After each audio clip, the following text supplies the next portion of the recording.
All right, welcome back to the Ottawa studios of Inside My Canoe Head. I'm your host, Dr. D, and today we're talking topical, right? What do we have? We have an IT outage from Cloudstrike. So sit back, grab yourself your favorite beverages. We're going to talk about it.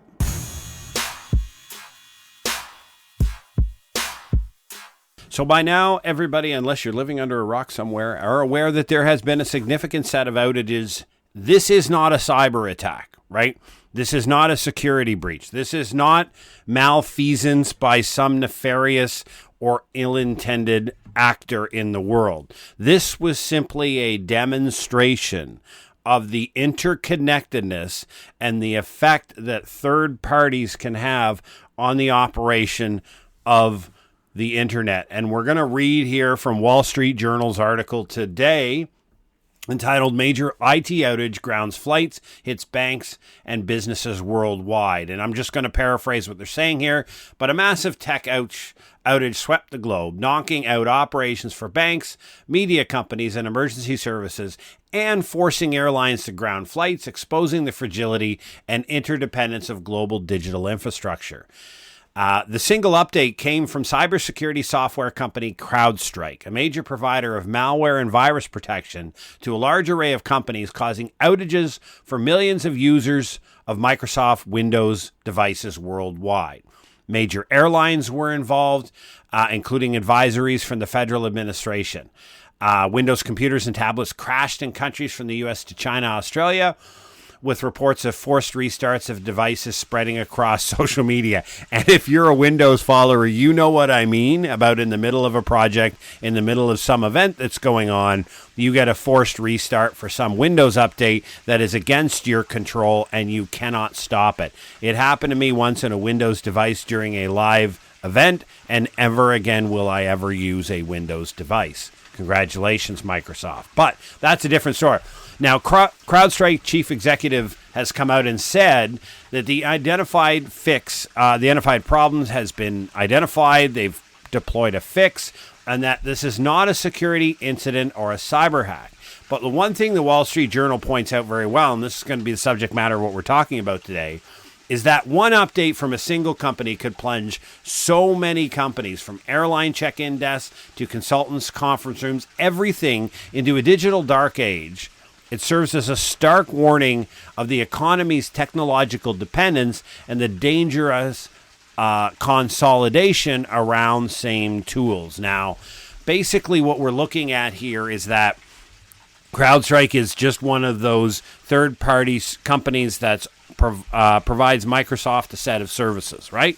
And so they just simply updated their software. This is not different from what happened a couple of years ago in Canada when the entire Rogers TV, cell phone, and internet network was brought to its knees because they had a third-party company updating regular malware or updating some background technology and software as part of a regular normal operating procedure, and that because it didn't go as planned, let's just put it that way, that it literally brought down the entire system to its knees.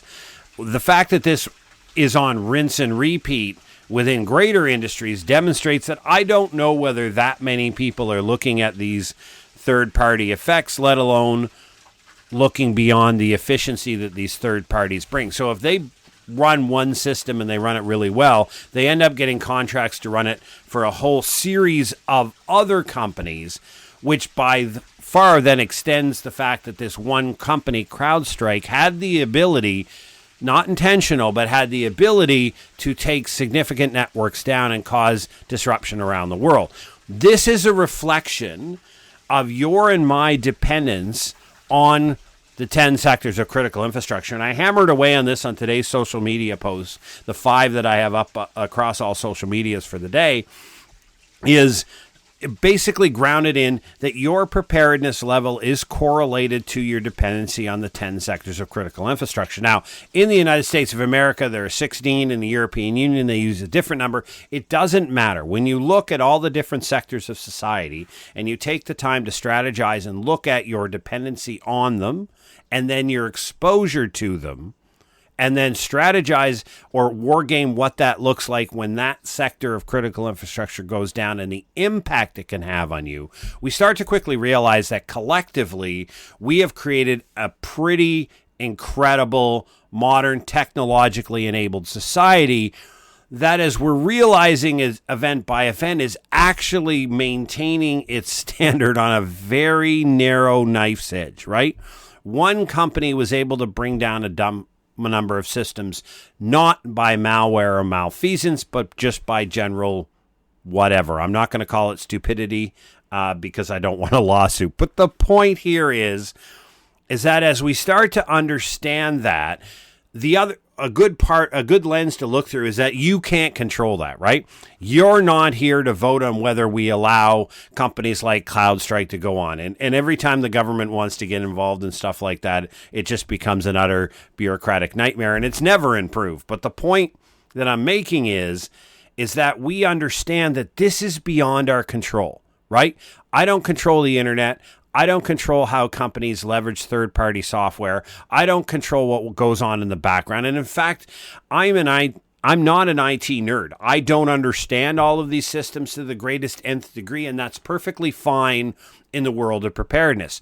Because what I do know is my exposure to the access to the internet through the service provider that I choose, the alternate service provider that I have for a different system, my dependency on the cell network, and my ability to access the cell network when it's no longer available through a certain service provider.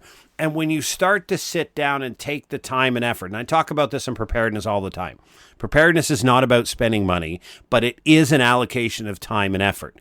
When you look at your level of exposure and your dependency on these technologically enabled tools, and I make my living, my corporate entity and my social media presence requires the internet and the cell network, right? Otherwise, nobody knows I'm out here. I pay for advertisements on Meta. I'm soon to be paying for advertisements on Google, right? I need to tell the world I'm here so that they can interact with me and we can have a great conversation. That requires the internet to work, but I don't control any of that. What I do control and what you do control is your strategy for when that is no longer available to you.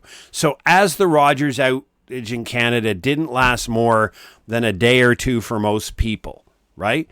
It was incredibly impactful, and it demonstrated to everyone the extent to which they are exposed and what they want to.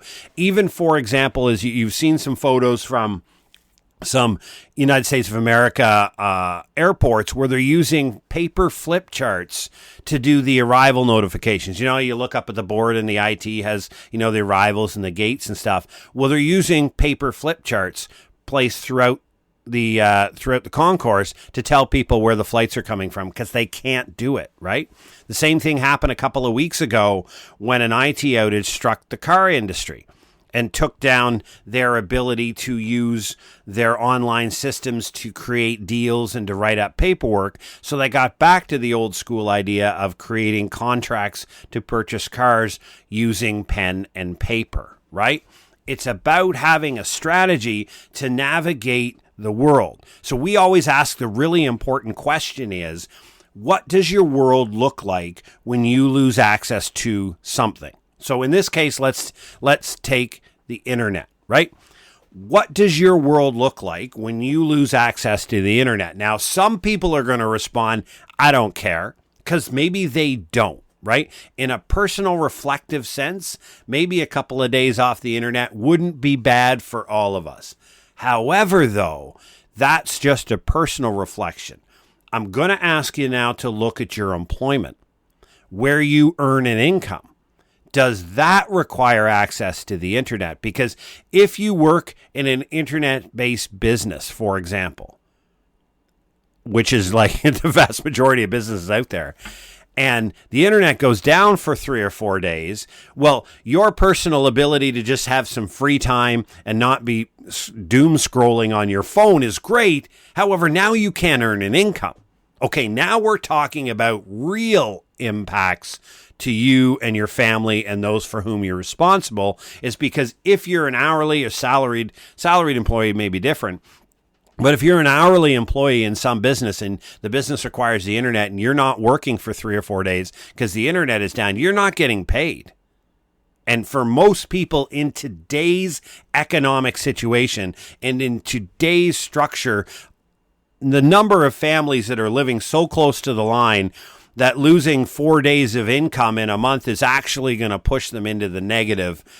Paycheck to paycheck is a reality for a vast majority, not the vast majority, but a good significant minority of people in Canada, the United States, and throughout our listening audience. Hence, loss of income matters. So losing the internet is just not funny jokes about not being able to TikTok doom scroll. It's about learning and income. Now, it's also about connection to important services, right? There are some people who use the internet to make money. There's some of the people who use it, but there's some that use it to connect with family, right? There's some to use it to connect and chat with some very important people in their lives, and losing that connection is a big deal, because let's ask ourselves honestly, how many of you still have landlines in your home? Some do. Yeah, I get that. Fair enough. But from the vast majority of people I disconnected my landline 11 years ago, right? I don't have a home phone. So when the cell network is down, like when I lose access to the cell network in both my primary and secondary systems, I just don't talk to people, which is fine. Again, it's like, I get a couple of days off, and that's fine. But if I need to talk to people, if you have an ailing relative, if you have somebody for whom you're responsible that you need to check in on a regular basis, not having the phone means you got to check him in a way. The idea is that it's impactful, but the impact is not going to be the same for you and I, right? Your exposure to and dependency on this sector of critical infrastructure is going to look different from mine. So the strategy you need to employ to mitigate that, prepare for, and then deal in a response framework for the loss of that critical infrastructure is going to look different. That's why downloadable form filler PDFs that are not based upon that framework are going to be bloody useless, but they're all over the internet. People are selling them. They're saying, download, this is your family preparedness plan. I'm like, yeah, sure, check a few boxes. No, it doesn't work that way. Now, we've got a free family preparedness handout, 3-pager over at preparednesslabs.ca. Free download. You don't have to give me your email. I won't know you're there. There's no secret trackers or anything like that. And it's just a start point of where you have to consider. And it talks about the ideas you need to consider. It doesn't tell you to do N, 2, 3, 4, 5, and then you're good to go. No, because the world doesn't work like that, because your family looks different from mine. And as you can see, as the commentary across social media that is up about people being, if today happened and you were trying to fly somewhere, it's a bigger impact than if you're just sitting at home reading a book and doing a little bit of gardening on a Friday, right? So it's going to have a varying degree of impact, and it's going to have a varying degree of importance. So my point is that you have an individual exposure, and I'm highly recommending, as I've done on many other episodes, but today especially, use this episode as leverage. Use this episode as the catalyst. Use this IT down as a rationale for you to pause, take a moment, and reflect across the 10 sectors of critical infrastructure your exposure to and dependency on. That's my task for you. Your homework for the weekend is to go to, if you're in the US, write down the 16 sectors. If you're Canada, write 10. If you're anywhere else in our listening audience, and we are downloaded in 58 countries around the world. Congratulations to all the people here at Inside My Canoe Head that make this podcast possible for all of you. When you look at your home country, however you've got it organized, or just go to Canada and the US and use that as a framework. It'll give you the same type of information. And then you sit down and say, okay, how am I dependent on and how am I exposed to this? And if you're really not sure how to organize that, just ask yourself that simple question, that question that we propose all the time. What does my world look like when I no longer have access to it? And the reason we use no longer have access to it is it takes away the reason why it's down. We don't want you to have a tornado plan, a hurricane plan, and all these other flood plans. I think you could have 25 plans and bury yourself in preparedness. Simply phrase it by the methodology that what does my world look like when I no longer have access to the healthcare system? Right? Health is one of the critical infrastructure elements. That will include everything from a pharmacy to your primary physician to the emergency room to ambulances. Okay? If those four things, or even one of those four things, are down, what does your world look like? And for a lot of people might be, a couple of days, no big deal. I don't have any coming doctor's appointments. I'm pretty healthy, right? But what happens if you lose access? Something occurs and you don't have 911 to call. What does your world look like? And that's what that question poses. And then because your family is going to look different, it could be multi-generational, multi-location, because your age and a whole bunch of considerations about your family are different. How you earn an income, your leisure activities. There are so many permutations and combinations of potential individuals in society. You reflect on what it looks like when that's gone down.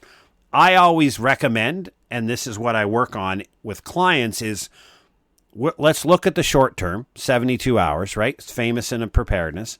What does your world look like if something is down for 72 hours versus 14 days? That's a different reflection. And then you look at that from a personal perspective, and then you look at that from a business perspective, right? A professional perspective, however you earn your income. So you got 4 answers for each of the 10 pieces of critical infrastructure, right? So now you've got a set of 40 questions you're asking yourself. And so now you're understanding the answer to those 40 questions provides you things that are of concern to you, right?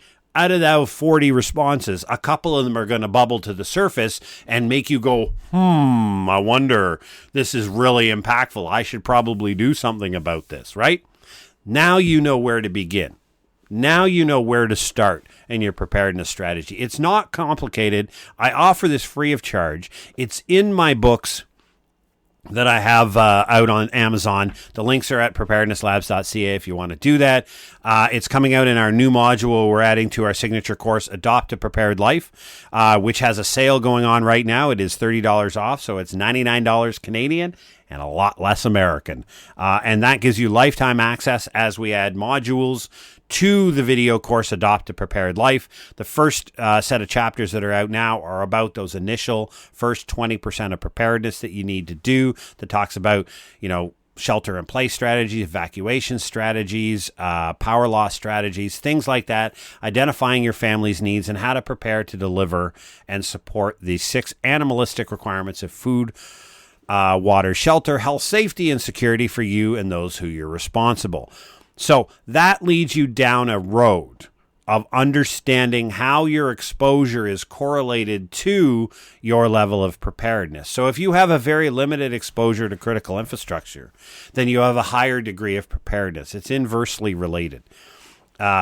Or if it's highly correlated, which means you have, for example, I run this company that I run, Preparedness Labs Incorporated, is based upon the digital architecture and the delivery of digital products, right? And one-to-one services over Zoom and video conferencing. That is an internet and cell network heavy dependency. So I have to have some fairly robust, significant strategies in place so that when Rogers goes down in Canada or TELUS or Bell on the internet or the cell or both, I still have the ability to deliver uninterrupted my complete suite of services to my customers, right? If I can't do that, then I'm crashing potentially my business. So if you have a business, even if it's an auto shop, right? Your point of sale system that your clients pay by tapping, inserting their card, whatever, that requires the internet. If the internet goes down, how are you going to take credit card payments from individuals when you don't have a point of sale system? That's a big deal for an automotive. Not everybody carries cash to pay an automotive bill. And if they don't have the cash and the point of sale system is down, they're not going to be able to go to the bank and withdraw money because the bank won't be able to check the electronic records. They won't be able to use an ATM. So now how do you as an automotive business take payment when your point of sale is down? It's a great question. There are fantastic ideas and some good strategies out there to have some type of backup system and a methodology to get your point of sale system back up fairly quickly. But if you don't think about it, in times of peace and calm, in blue sky planning, and you wait until the event occurs to try to navigate what you intend to do when you lose access to this element of critical infrastructure, you are going to be in the sea with the fishies, right? Everybody's swimming in a pond. We've all seen it. So if you look around you and you have an IT failure, you have a bunch of people staring at their phones and asking each other what's going on and trying to figure out, and you're standing there as an independent person in that group. And what you're doing is you're executing your planned strategy that you had developed in times of peace and calm. You're switching over to an alternate provider or an alternate system. And in a very short order, you're back up and running. So you're back up and running and still carrying on and rocking an incredible life while everybody around you is trying to figure out what's going on in the world, what's happening to whom, and information that is necessary for them to try to figure out what to do next. And you and your family are executing a well-rehearsed strategy and a well-rehearsed plan, right? That's the idea of preparedness, thinking ahead and doing it ahead. So today's IT cloudware based outage, it should be a really big wake-up call for everybody listening to this podcast.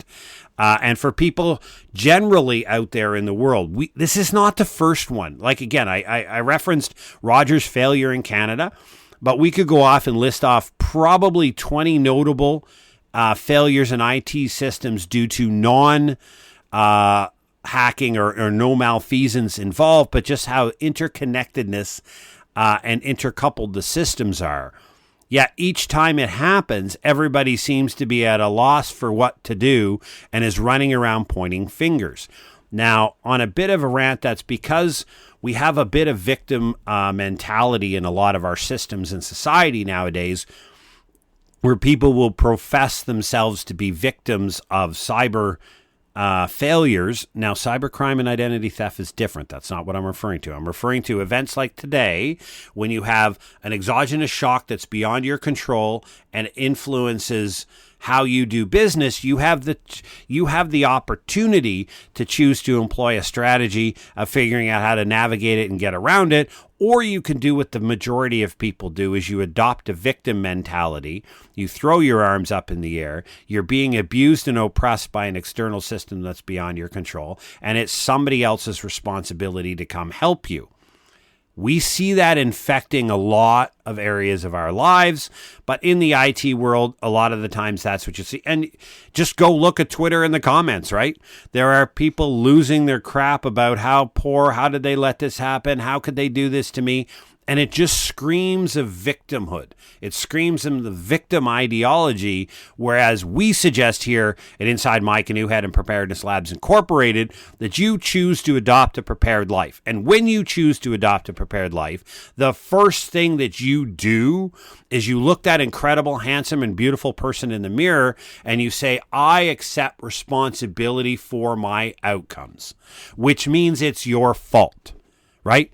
And Alex Hormozi had a great quote, and I put this up on Twitter a couple of weeks ago, or a couple of days ago, and it was about the two most important words that lead people out of poverty is my fault, right? When people realize that nobody's coming to help, it is not somebody else's responsibility to take care of everything for you, that it is your responsibility. When you assume responsibility for your outcomes, it does not mean you're going to control the internet, right? No. When you take responsibility for your outcomes, it means I understand that if I'm going to be successful, if I'm going to successfully navigate disruptions as they may occur to me, that it is up to me to figure out a strategy using time and effort and listening to Inside My Canoe Head and following preparednesslabs.ca and following all of this advice. I'm going to have a strategy so I will be successful or not. But whether I'm successful or not, I know it will be my fault. And I say that people all the time. I don't know whether what I'm doing in the world will be successful. I don't know whether I'll make $5,000 a month or $500,000 a month, but I know whatever happens, it's going to be 100% my fault, good or bad. That means you accept personal responsibility.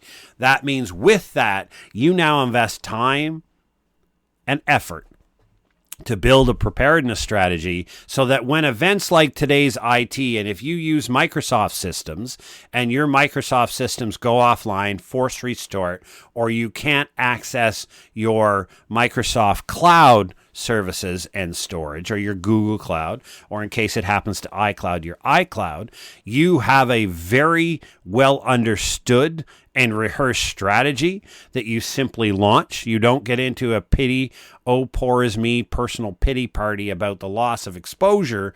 You get up, get off your arse, as we say on the East Coast, and you get after it, right? You're not a victim. You are responsible for your outcomes. And so that's where these type of situations, as they pop up, just reinforce the idea of how little you actually control in this world. And I'll end with this reference to Stoic philosophy, that it's a grounding for a lot of what I do now in the last couple of years, is reflecting on every event that occurs in the world falls within one of two categories: things that are within your control and things that are beyond your control. I have no control over the internet and the failure of a third-party software fix. What I do have control of is how I choose to respond to it and whether I choose to allocate time to create a plan for future possibilities for that. That's what I have control of. And if I have failed to plan, and if I choose to be a victim and pound my feet like a toddler in the grocery store and complain about how I'm hurt and impacted, then it's my fault, right? It's absolutely my fault. So hopefully today's little conversation here about IT exposure, dependency on critical infrastructure, gives you a little bit of thought, has you sitting back and reflecting, okay, how I run my life is not wrong. It's not bad. I'm not doing things incorrectly. I'm chasing my dreams, right? That's an important part. None of you are doing anything wrong. What you may not be doing is having a strategy for when one of these sectors of critical infrastructure, as we would say in the Army, takes a knee. It takes a knee. What are you going to do next? All right? So listen to the strategy. Follow us across all social media. I put up 25 pieces of social media content every day, 7 days a week, across TikTok, Instagram, Facebook, and YouTube. Right? It's all there. We got a website, www.preparednesslabs.ca. This podcast has its own website, www.insidemycanoehead.ca. Whereas if you like what you hear and you want to support the podcast, there is a button there where you can go to buy me a coffee. And for $5 Canadian and a lot less American, you can buy me a delicious cup of black coffee. I appreciate you. Thank you very much for taking the time to listen to us. Please have a great day, have a great weekend, and take the time to prepare. Stay safe.